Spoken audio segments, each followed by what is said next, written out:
we wanted to establish if actually there is a union or a formal grouping of practitioners of natural or traditional medicine in the country, and he was going to assure us, yes, there is a union.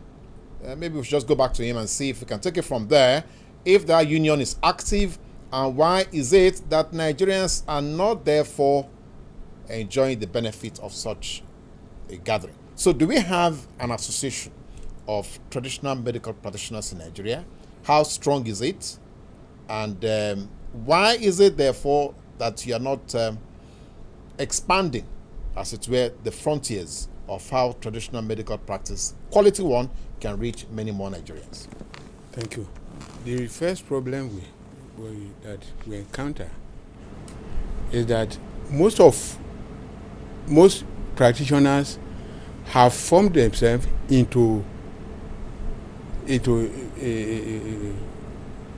societies, into different kinds of societies with different background, but practicing the same medicine. Now, the normal things for us is for us to come together like the Nigerian Medical Association. Yes. I told you that earlier that I represented my society at NBC. That was NBC is what? Nigeria Broadcasting Commission. Okay, at one of their seminars, yes. Yes, we spoke with the director. Now, we're supposed to. The director advised us that before the Nigerian natural practitioners can attain their goal, he said we must all come under the same umbrella. Whereas most practitioners presently we have formed different societies, like my own society now, headed by Yemkem. That's Dr. Ayeni. We have our own society there. There are other major societies. Now, when you ask them to come and merge now, there will be a tussle for power. Serious tussle for leadership. For power. For power. Now, to achieve this becomes more day in day, it becomes more hydra-headed, more difficult. So you rather go your different ways. We are still planning how to merge. We are still on the plan, but it will take time because it's not just an issue that we can just overturn overnight. All right, doctor, let's come back to one other area where therapies in some other climates, not necessarily Nigeria, maybe African or Indians or Chinese, foreign countries. Yes. Is it possible that medicine can be practiced without drugs, without concussion, without some kind of intrusion into the human body? Is it possible? It is possible. For instance, all my drugs are without concussion. They are in capsules and teas. No. What I'm trying to say is this. Is it possible not to administer drug at all and still practice medicine, like acupuncture or like whatever other therapies that can be done? And that is for the areas of, you see, in medicine, you have different areas. And all those areas, you cannot alone, as a single person, penetrate all the areas. You can only penetrate on your own side. The one that you're knowledgeable about. You are knowledgeable about. This acupuncture and all the rest you have mentioned, they are actually in practice by those who have the knowledge. But it now depends on what the country that they are practicing. Is propagating this. Now, you were trying to tell us that there is a wide range of medical practice, and yes. Okay, so and it is the one where you specialize that you actually practice. It's like the same thing with orthodox.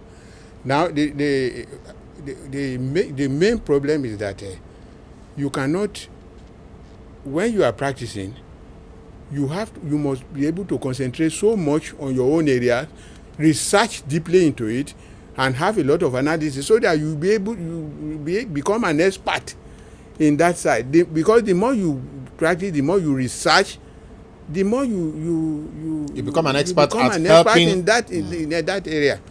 And when you become an expert, you become an authority in that your field. You can always defend it anywhere. defend yourself anywhere. Okay. Now we have talked about internal organs. Yes.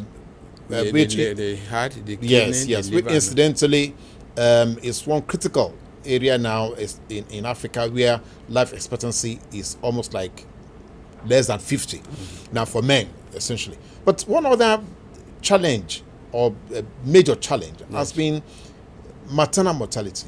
Yes. And we have a lot of traditional childbirth attendants. Yes.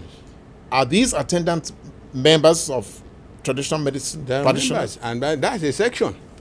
That's another section of traditional practice. No. Although I, as a general practitioner, there are issues where women who are prolapsed, who are already pregnant, and they have prolapsed womb, and the fetus is threatening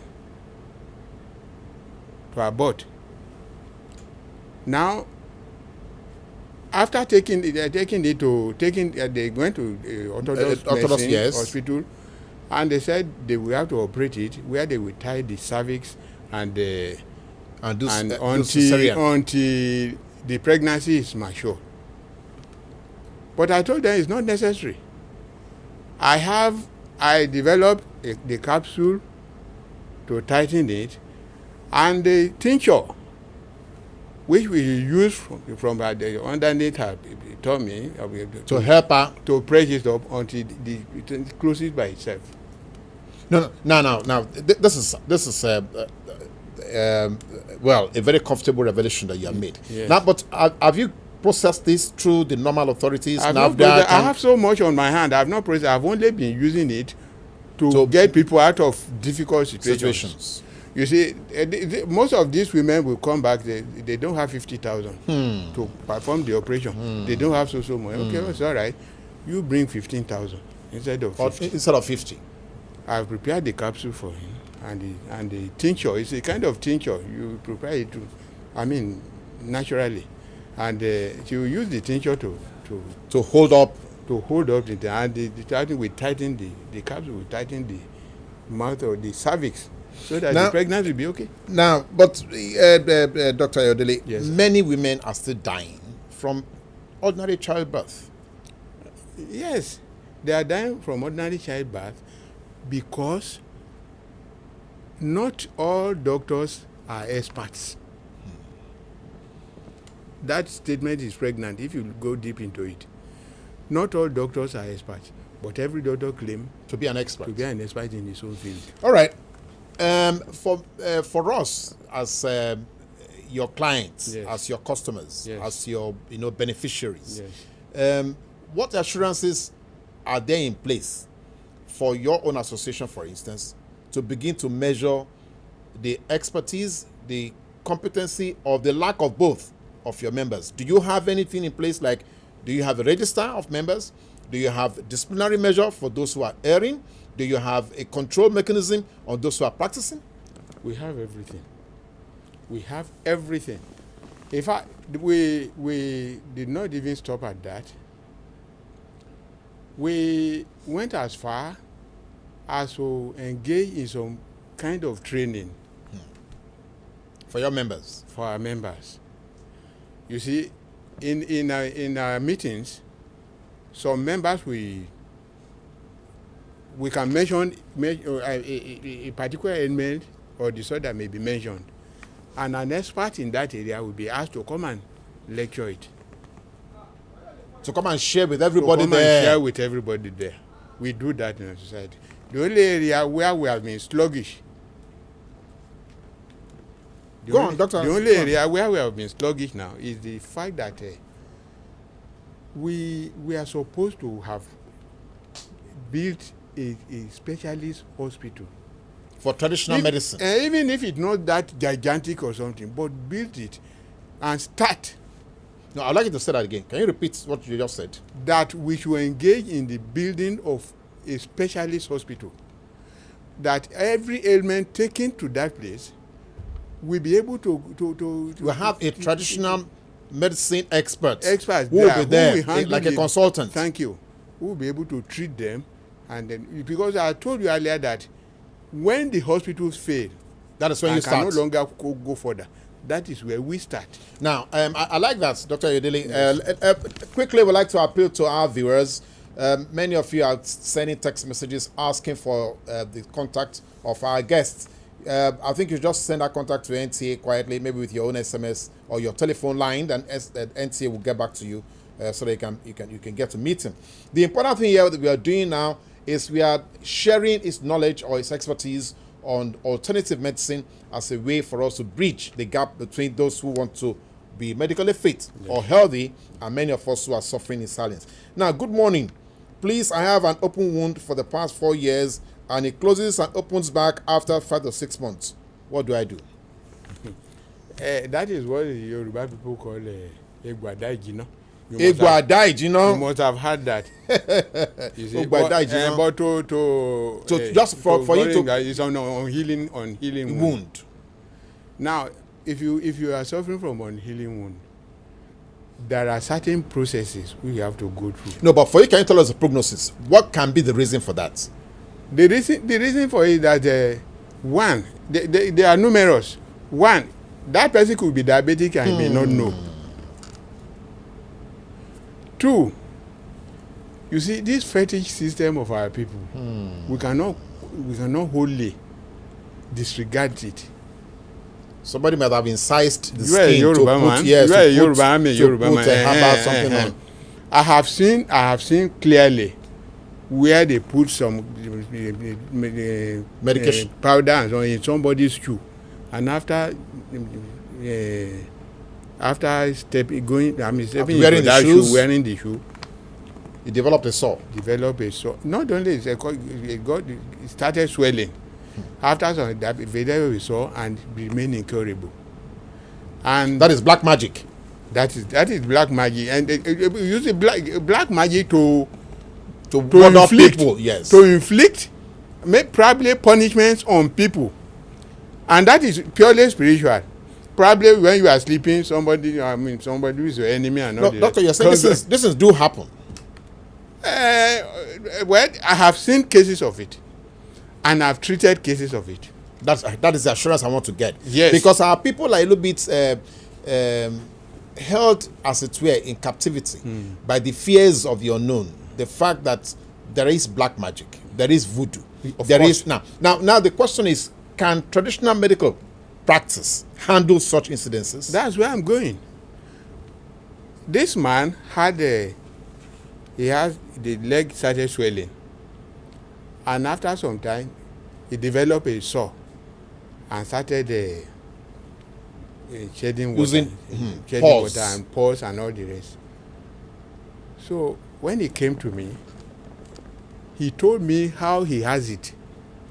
How that thing came, how we came about that. And once it happened in that fashion, I feel things we inherit from our parents. You know, our parents, they are in their days, God gave them a lot of wisdom and opened their eyes, insights to the herbs and to ward off most of these evil forces that we use against ourselves. So I inherited that from my dad. That is a form of concoction. When he drinks it, and he will put that concoction on the cotton wool and place it on that wound. It will dry off. Okay, now, well, I hope our viewer, you have been able to get a little bit enlightened by that. It's either you're diabetic or there are some other things that may have happened to you. But now, I would like to come back to what we can easily benefit from. That'll be the question of how we can actually get this to the street, how we can popularize this, how the younger generation can connect to this. That is where I think there is a major challenge for practitioners. It's like you don't have enough training, enough pupillage for those who would like to share, as it were, in your knowledge, or to come into yes, rise above beyond my level. Beyond my level. Yes. You said it now that the minister has already proposed that training in the university, that is the only way where we can get to the topmost level I like that. education. That's the only area. Now, if that could be done, people like us will still go there to go and brush To up go and lecture. or lecture, because if we the knowledge has no limit. The more you take a step forward, another step is waiting to be taken again. To be opened up.